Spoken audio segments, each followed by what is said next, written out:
Alex, I spent 20 minutes this morning looking for my 1/4 inch brass drift. 20 minutes of my life I'll never see again, all because I thought putting it away meant tossing it toward the general zip code of the metal lathe. Only 20 minutes? That's a new personal record for you.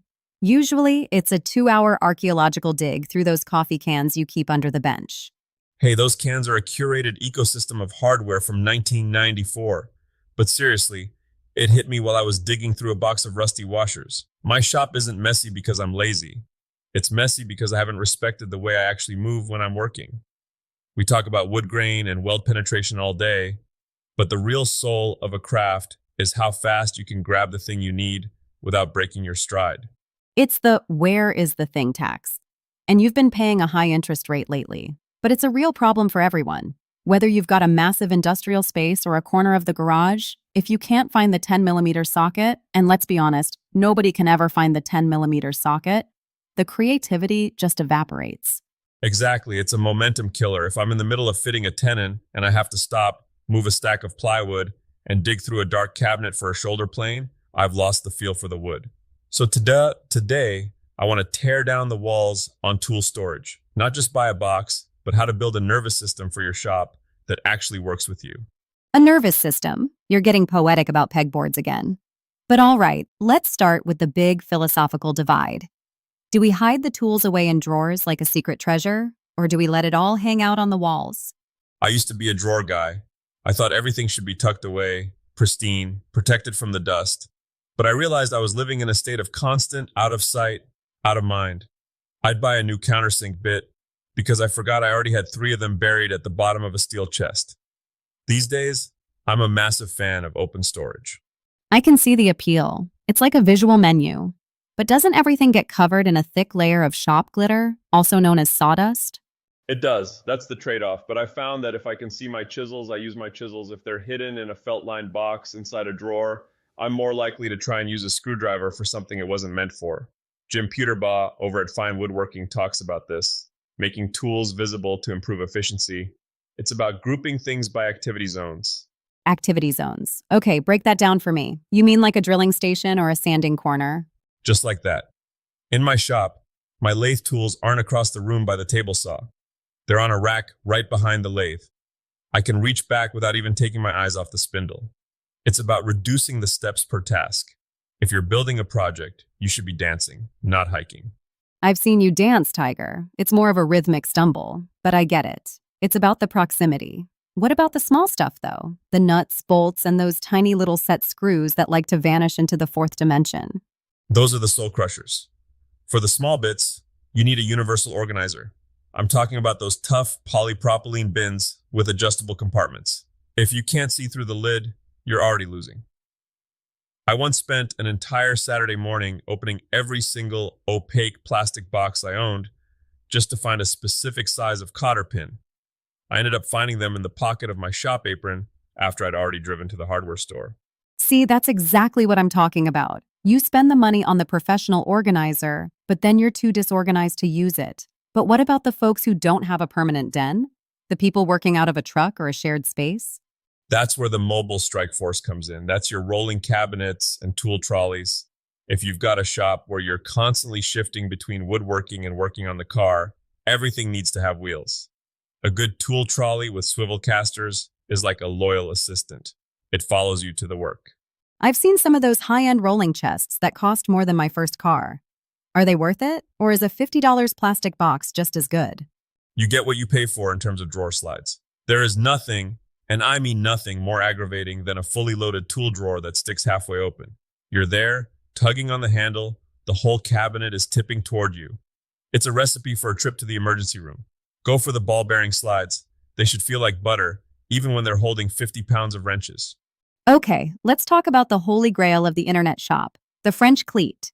Every YouTube woodworker has a wall of these. Is it a cult, or is it actually useful? Guaranteed it's a bit of a cult, but for a good reason. The French cleat is just 2 pieces of wood cut at a 45-degree angle that interlock. One stays on the wall, the other stays on the tool holder. The beauty of it is that your shop can evolve. So you aren't committed to the layout forever? Exactly. When I first started, I thought I'd be doing a lot of carving. I built this elaborate rack for 20 different gouges, Turns out I carve about as often as I run marathons, which is never. Because of the cleats, I just lifted the whole rack off the wall and replaced it with a holder for my cordless drills. If I'd used a pegboard with those little wire hooks that fall out every time you touch them, I would have been stuck with a bunch of holes in my wall. Oh, the pegboard hooks. I hate those things. You pull a hammer off, and the hook decides it wants to go on an adventure across the floor. That's the pegboard tax. You can buy those little plastic clips to hold the hooks in place, but that's like putting a Band-Aid on a broken leg. If you're going the pegboard route, get the heavy-duty metal ones. Or better yet, build yourself some custom holders. There's a deep, primal satisfaction in making a home for a specific tool. It's like saying, I value this tool enough to give it its own bed. You're weirdly sentimental about your mallet, Tiger. But I suppose if it has a specific home, you're more likely to put it back. That's the everything in its place rule. But here's the mistake most people make. They organize for the shop they have, not the shop they're bog growing into.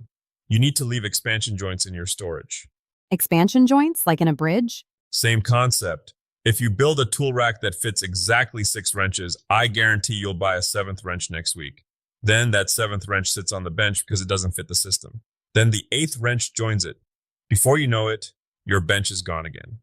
Always build your storage with 20% more room than you currently need. That's actually really practical. Speaking of benches, what about the dead space? You know, the overhead areas or the dark corners under the stairs?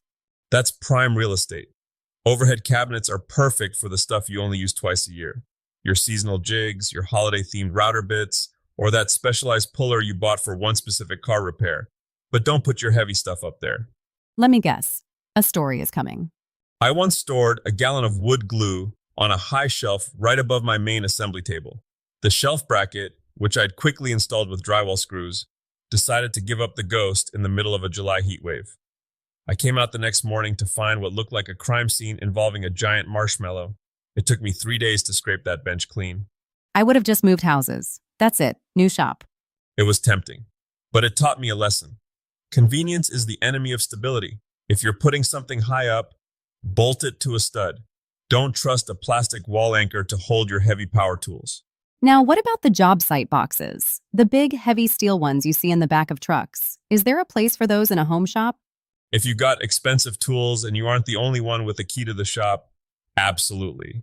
Theft is a reality, unfortunately. But even beyond security, those job site boxes are great for long-term protection.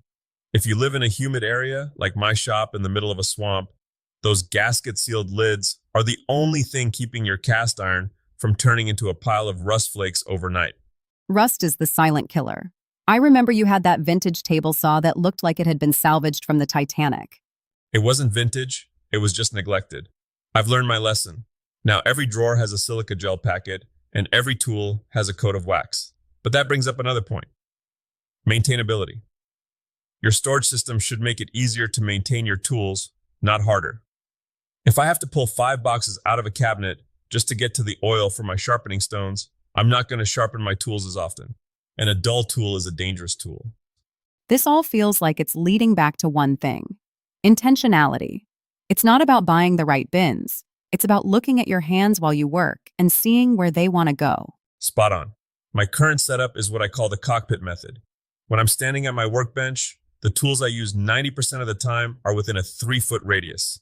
Measuring tapes, squares, marking knives, and my favorite block plane. The stuff I use 9% of the time is in the drawers right below that. The stuff I use 1% of the time, that's in the Museum of Tools in the back corner. The Museum of Tools. Is that where your aspirational tools live? The ones you bought because you saw them in a magazine but haven't actually figured out how to use yet? Hey, that dovetail jig is a work of art. One day, I'll actually read the manual. But you're right. Don't let your aspirational projects dictate your workflow. Organize for the work you do, not the work you wish you did. Okay, let's wrap this up with some shop myths. What's the biggest lie people believe about tool storage? The biggest lie is that a finished shop exists. Your shop is a living organism. As your skills change, your tools change. As your tools change, your storage has to change. If you build a workshop that feels like a tomb, static and unchangeable, you're going to hate it in 6 months. So the lesson is, stay flexible, keep it modular, and for heaven's sake, don't use drywall screws to hang your heavy stuff.